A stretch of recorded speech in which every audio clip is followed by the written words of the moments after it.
Okay, now I'm going to read Investigating Dietary Errors in Pounds and Inches of Dr. Simeons' Protocol.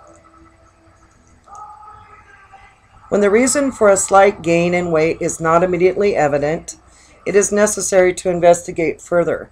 A patient who is unaware of having committed an error or is unwilling to admit a mistake protests indignantly when told he has done something he ought not to have done. In that atmosphere, no fruitful investigation can be conducted.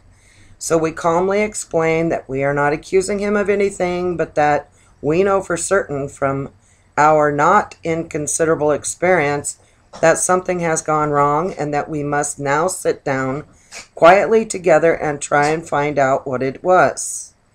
Once the patient realizes that it is in his own interest that he play an active role and not merely a passive role in this search, the reason for the setback is almost invariably discovered.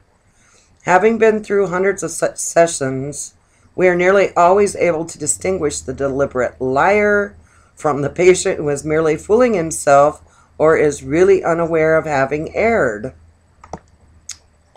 Okay, liars and fools. When we see obese patients, there are generally two of us present in order to speed up routine handling. Thus, when we have to investigate a rise in weight, a glance is sufficient to make sure that we agree or disagree. If after a few questions we both feel reasonably sure that the patient is deliberately lying, we tell him that this is our opinion and warn him that unless he comes clean, we may refuse further treatment. The way he reacts to this furnishes additional proof.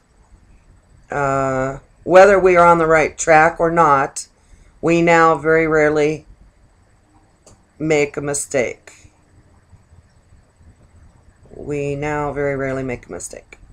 If the patient breaks down and confesses, we melt, and are all forgiveness and treatment proceeds.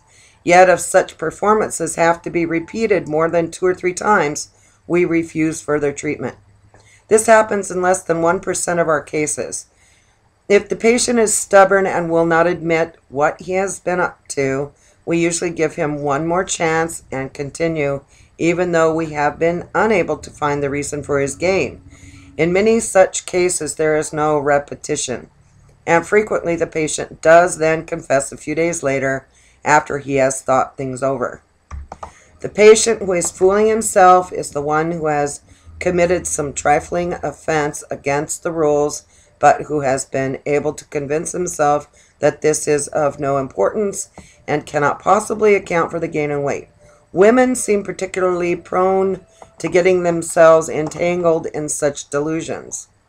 On the other hand, it does frequently happen that a patient will, in the midst of a conversation, unthinkingly spear an olive or forget that he has already eaten his breadstick.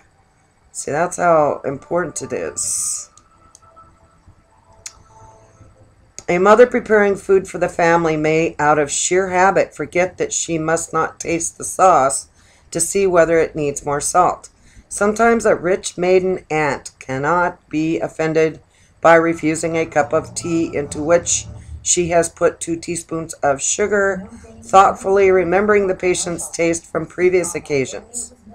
Such incidents are legion and are usually confessed without hesitation, but some patients seem genuinely able to forget these lapses and remember them with a visible shock only after insistent questioning. In these cases, we go carefully over the day.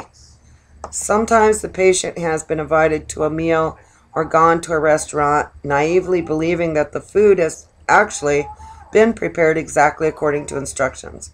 They will say, "Yes, now that I come to think of it, the steak did seem a bit bigger than the one I have at home, and it did taste better. Maybe there was a little fat on it, though I especially told them to cut it all away." Sometimes the breadsticks were broken and a few fragments eaten, and maybe they were a little more than one. It is not uncommon for patients to place too much reliance on their memory of the diet sheet and start eating carrots, beans, or peas, and then to seem genuinely surprised when their attention is called to the fact that these are forbidden as they have not been listed. So I don't know about the broccoli and stuff, but it seems to be working. Okay. Cosmetics. When no dietary error is elicited, we turn to cosmetics.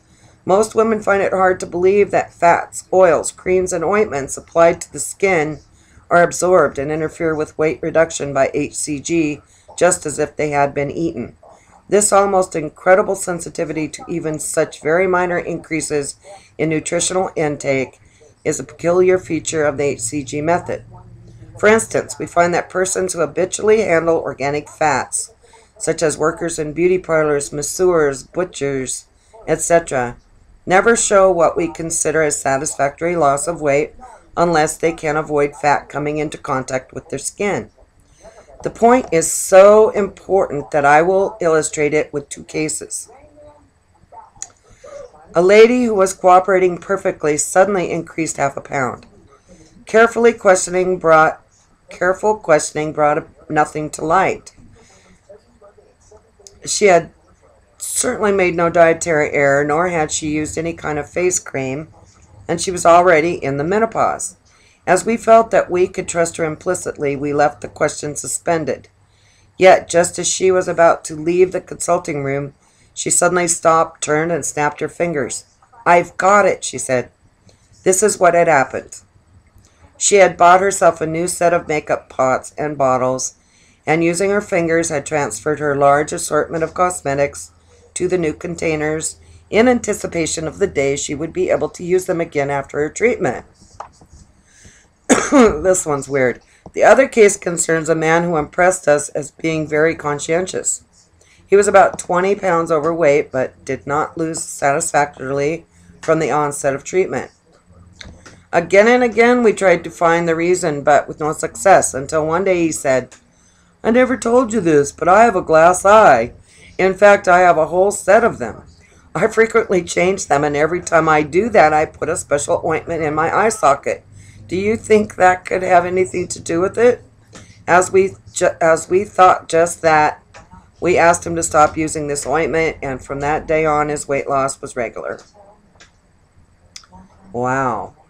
Can't even put ointment on your glass eye. Ugh. We are particularly adverse to those modern cosmetics which contain hormones, as any interference with endocrine regulations during treatment must be absolutely avoided. Many women whose skin has in the course of years become adjusted to the use of fat-containing cosmetics find that their skin gets dry as soon as they stop using them. In such cases, we permit the use of plain mineral oil, which has no nutritional value.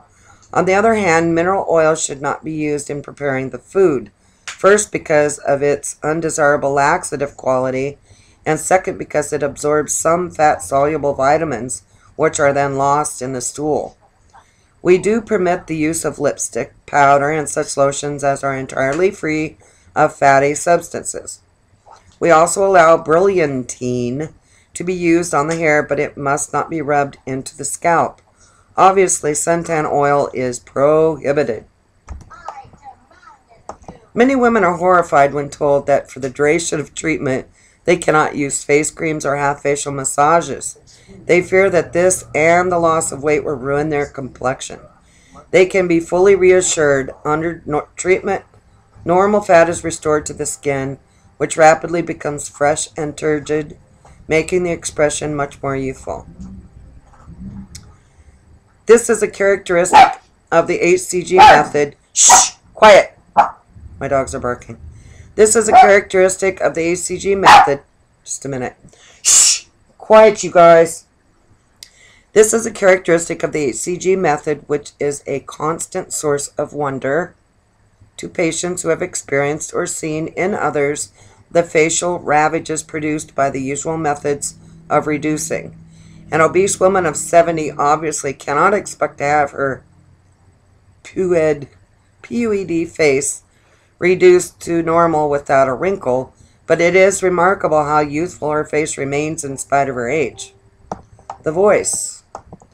Incidentally, another interesting feature of the HCG method is that it does not ruin a singing voice. The typically obese prima donna usually finds that when she tries to reduce, The timbre of her voice is liable to change, and understandably this terrifies her. Under HCG, this does not happen. Indeed, in many cases, the voice improves, and the breathing invariably does. We have had many cases of professional singers, very carefully controlled by expert voice teachers, and they have been so enthusiastic that they now frequently send us patients. Okay, I'm going to stop. Next is other reasons for a gain.